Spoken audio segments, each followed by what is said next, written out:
उड़ीसा के पुरी में स्थित जगन्नाथ मंदिर भारत के 4 पवित्र धामों में से एक है, जहां हर साल आषाढ़ माह में भव्य रथ यात्रा का आयोजन होता है। हिंदू धर्म में जगन्नाथ रथ यात्रा का बहुत अधिक महत्व है। जगन्नाथ मंदिर में भगवान जगन्नाथ विराजमान हैं, जो कि श्री हरि विष्णु के अवतार श्री कृष्ण का ही रूप माने जाते हैं।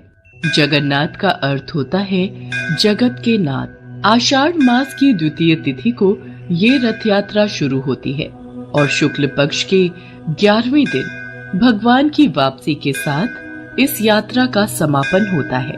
भगवान जगन्नाथ के मंदिर से जुड़ी एक पौराणिक कथा के अनुसार मध्य भारत में इंद्रद्युम्न नाम के एक राजा रहते थे।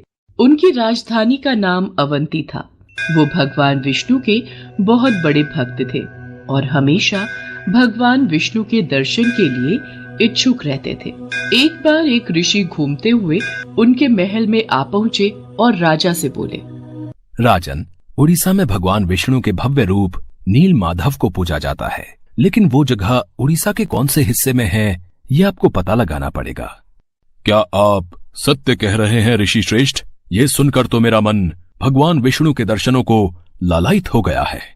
राजा इंद्रद्युम्न अत्यंत आनंदित हो उठे और तुरंत महल के मुख्य पुजारी के भाई विद्यापति को आदेश दिया कि वो ओडिशा जाकर नील माधव की खोज करे। राजा के आदेश अनुसार विद्यापति ओडिशा भ्रमण करने निकल पड़े। बड़ी ही लंबी यात्रा के बाद जब विद्यापति ओडिशा पहुंचे, तब उन्हें कुछ गुप्तचरों के माध्यम से पता चलता है कि सबरों के मुखिया विश्ववासु एक गुप्त गुफा के अंदर नील माधव की पूजा करते हैं। विद्यापति विश्वासु के पास गए और बोले, महाशय, कृपा करके आप मुझे देव पूजा का स्थान दिखा दीजिए। मैं विश्वास के साथ यहाँ आया हूँ। नहीं नहीं, मैं तुम्हें उस स्थान पर नहीं ले जा सकता। मुझे माफ करो। अब मैं क्या करूँ? यदि ऐसे ही वापस गया तो महाराज को क्या जवाब दूंगा? मुझे कोई और रास्ता ढूंढना होगा। विद्यापति उसी गांव में रुक गया। कुछ ही दिनों में विद्यापति को विश्ववासु की बेटी ललिता से प्यार हो गया और दोनों ने शादी भी कर ली। शादी के कुछ दिन बाद विद्यापति ने अपनी पत्नी से कहा, ललिता, सुनो, क्या तुम नील माधव की सिर्फ एक झलक दिखाने के लिए अपने पिता से कह सकती हो? तुम्हारे पिता तुम्हारी बात नहीं टालेंगे। ठीक है, पिताजी को आने दो, मैं बात कर लूंगी। ललिता अपने पिता से बात करती है।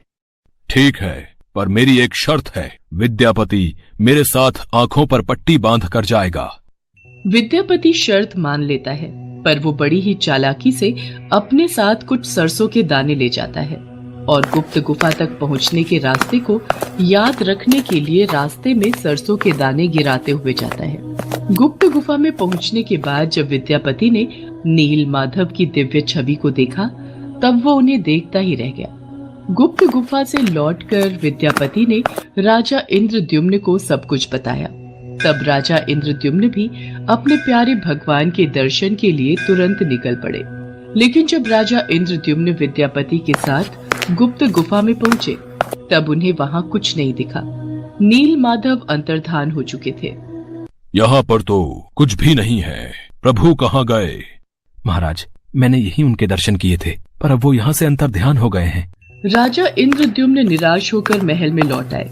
उसी रात उनके सपने में भगवान विष्णु आए और बोले, राजन, तुम पुरी के समुद्र तट पर जाओ। वहाँ तुम्हें एक लकड़ी का लट्ठा मिलेगा जो पानी में तैर रहा होगा। उसे लेकर आओ और उस लकड़ी से मूर्ति का निर्माण करो।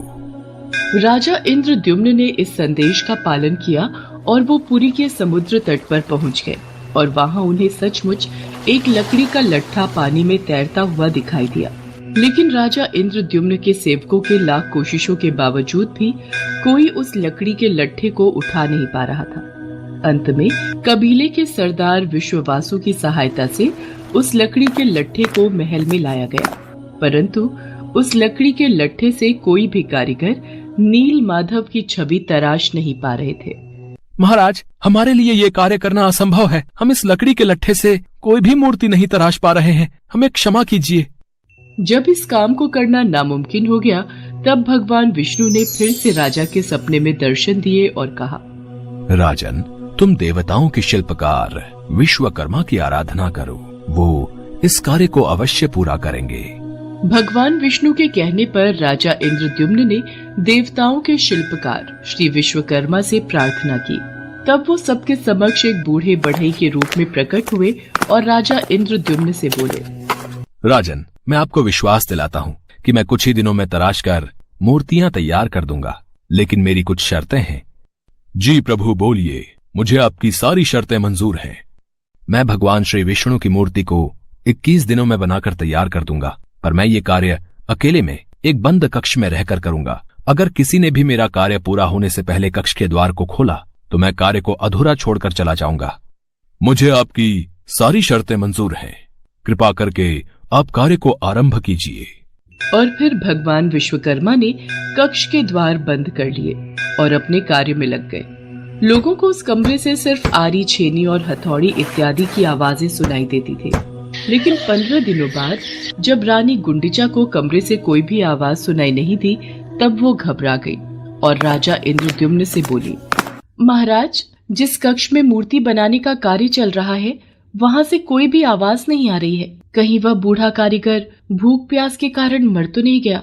आप एक बार कक्ष को खोलकर देख तो लीजिए, कहीं हमारे सिर कोई पाप न लग जाए। पर महारानी, हमें उन्होंने यही शर्त रखी थी कि 21 दिन से पहले उस कक्ष का द्वार न खोला जाए। कहीं कोई अनहोनी हो गई तो? महाराज, ऐसे भी तो हम चिंता में हैं। कक्ष को खोले बिना कुछ पता नहीं चलेगा।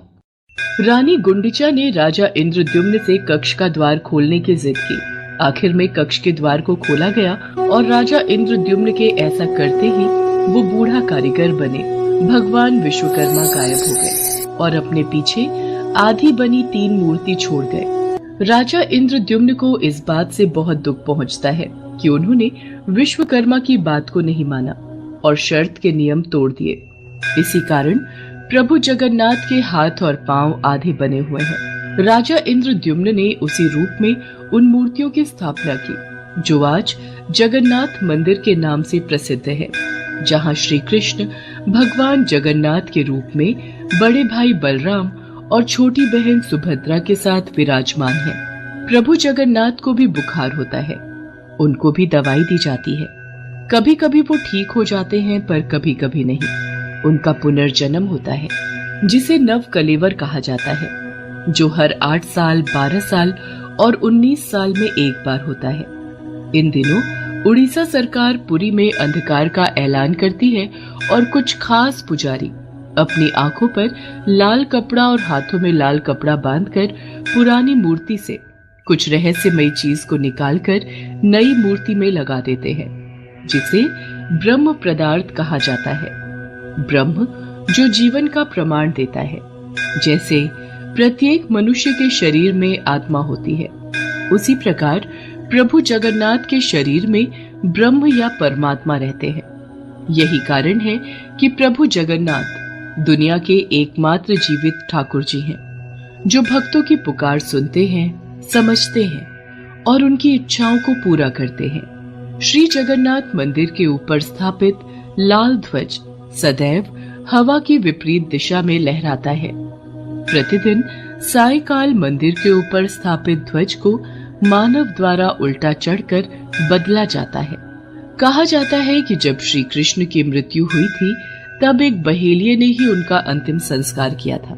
लेकिन उस वक्त श्री कृष्ण का दिल आग में जला नहीं था, जिस वजह से बहेलिये ने उस हृदय को लकड़ी के गुच्छे में बांधकर समुद्र में प्रवाहित कर दिया था, जो फिर बहते बहते पुरी के समुद्र तट पर पहुंचा और वहां से फिर राजा इंद्रद्युम्न ने उसे प्राप्त कर प्रभु जगन्नाथ की मूर्ति का निर्माण करवाया। अगर आपको ये वीडियो पसंद आया हो तो वीडियो को लाइक करें और चैनल को सब्सक्राइब करें।